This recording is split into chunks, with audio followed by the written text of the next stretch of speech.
ये जो क्वेश्चन है इस बार के बोर्ड एग्जामिनेशन का जो सैम्पल पेपर आया है उसका ये फर्स्ट क्वेश्चन है, ये 2 मार्क्स का है। तो मैं इसको स्टेप बाय स्टेप आपको सॉल्व करके दिखाता हूँ, आप इसको देखें।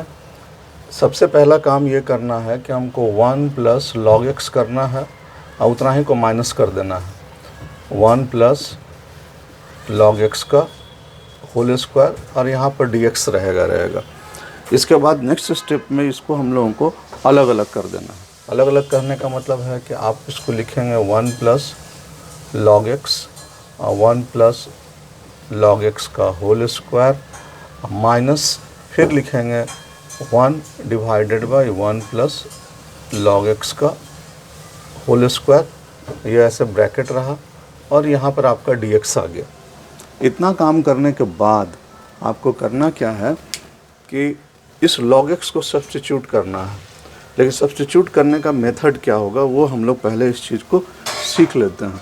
उसके लिए करना क्या है हम लोगों को कि सबसे पहले आपको मैं यहाँ रेड कलर वाले ब्लॉक में अलग से इसको करके आपको दिखाता हूँ।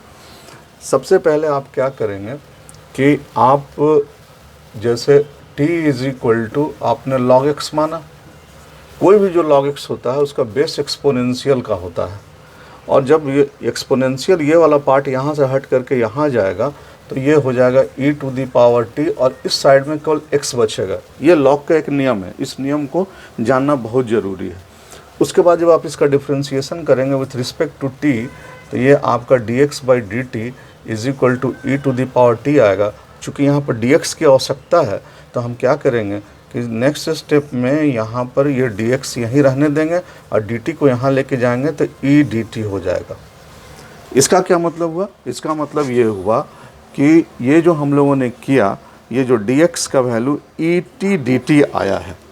अब ये चीज़ को आप लोगों को अपने सॉल्यूशन में ले जा कर के इसको कर देना है, ठीक है। तो हम लोग इस सॉल्यूशन को जब हम यहाँ करेंगे तो आप देखिए ये आपका सबसे पहला काम क्या करना है, ये यहाँ हो जाएगा 1 प्लस टी और नीचे में क्या हो जाएगा 1 प्लस टी का होल स्क्वायर हो जाएगा, बीच में माइनस आ जाएगा, फिर यहाँ 1 प्लस टी का होल स्क्वायर हो जाएगा और इस dx के जगह पर आपका आ जाएगा e to the power t dt, ठीक है। जब इतना काम हम लोग कर लिया तो ये और ये क्या हो जाएगा, ये कैंसिल हो जाएगा। इतना कैंसिल हुआ। अब नेक्स्ट स्टेप में चूँकि ये ऊपर वाला पार्ट आप लोगों ने नोट कर लिया होगा तो मैं ऊपर वाले पार्ट को अब यहाँ से हटा देता हूँ, हाँ ठीक है। और इसको भी यहाँ से हटा देता हूँ,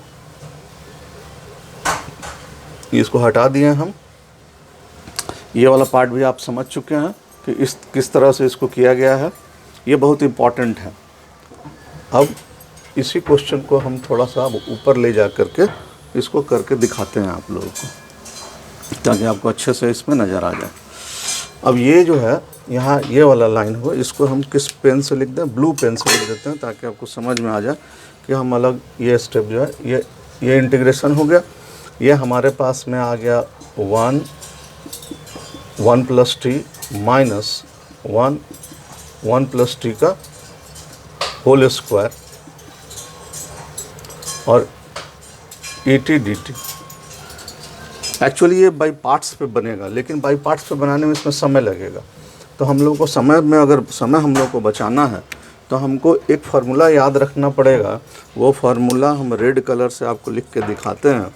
वो है कि अगर e to the power x, ठीक है, और यहाँ अगर fx है और फिर f डैश x आता है और उसका अगर हमको इंटीग्रेशन करना है तो उसका जो रिजल्ट होता है e to the power x fx होता है। ये हम लोग को ये फार्मूला यूज करना है।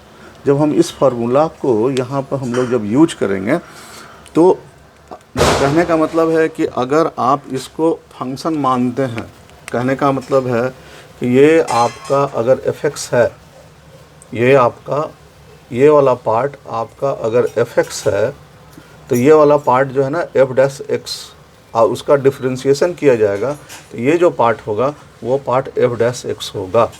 इसका मतलब है कि इस रिजल्ट को अगर हम इस्तेमाल में लाते हैं तो इस रिजल्ट के हिसाब से हमको सिंपली क्या करना है, e to the power x, तो चूँकि अब x तो है नहीं, यहाँ पर t है, तो हम यहाँ पर लिखेंगे e to the power t। fx के यहाँ पर क्या आ रहा है, 1/1 + t, तो यहाँ लिखेंगे 1/1 + t।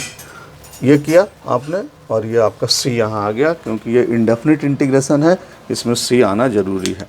और इस तरह से अब लास्ट स्टेप में आपको करना क्या है, लास्ट स्टेप में आपको e to the power t को केवल जो है वो जो आपने सपोज किया होगा उसके हिसाब से इसको हटा देना है।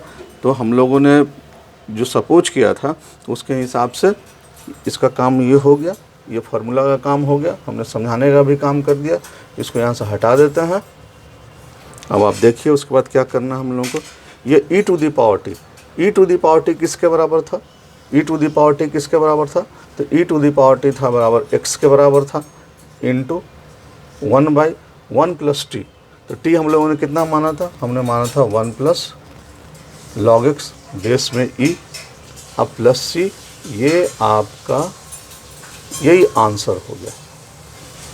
ये मैंने स्टेप बाय स्टेप समझाया। अगर कोई पहली बार भी अगर इसको देखेगा तो उसको वो सारा चीज़ समझ में आएगा।